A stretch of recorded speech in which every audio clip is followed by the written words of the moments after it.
I thought it was important to use the power of the paper to help create audiences for all kinds of films, all kinds of film experiences.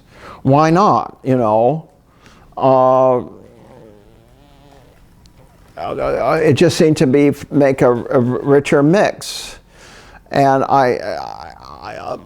and that was I had a lot of psychic income, because when I would review alternative cinema, I usually could pack their house.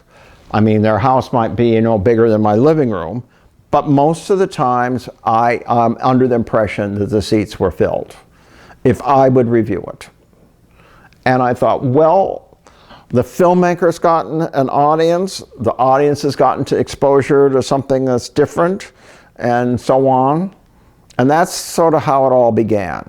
I don't believe in hard and fast rules, but I do think, but looking, you know, I've sat there and looked at squiggles painted directly on the film stock, you know, and I thought, well, you know, okay, there's some rhythm there, there's some movement. Is this pleasurable or not pleasurable, or you know, what am I getting out of this?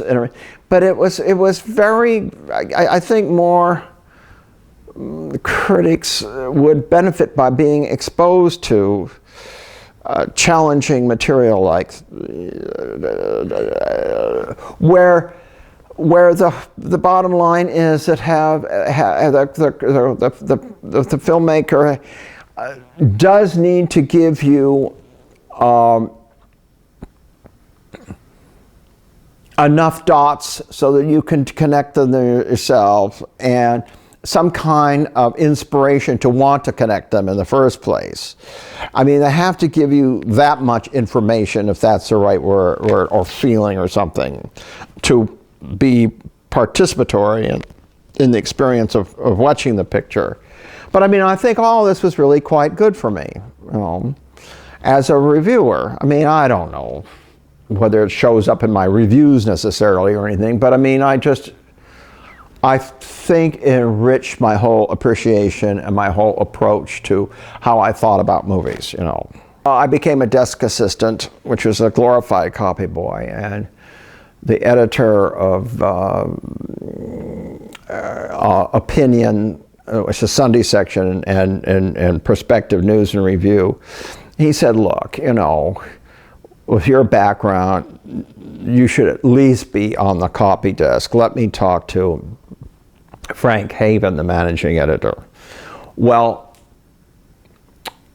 luckily, Millie Griffiths, his formidable secretary, really liked me because I worked my ass off as a copy boy. I was really hardworking.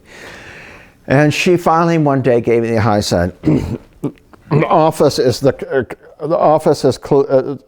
coast is clear. Go in and see Frank. And he was a wonderful man. I'm totally prejudiced. But he said, you don't have to send emissaries to see me, meaning my boss in Opinion Perspective. And he was very jovial. He was a big, powerful guy, and kind of shy, but very formidable at the same time. Wonderful, wonderful person.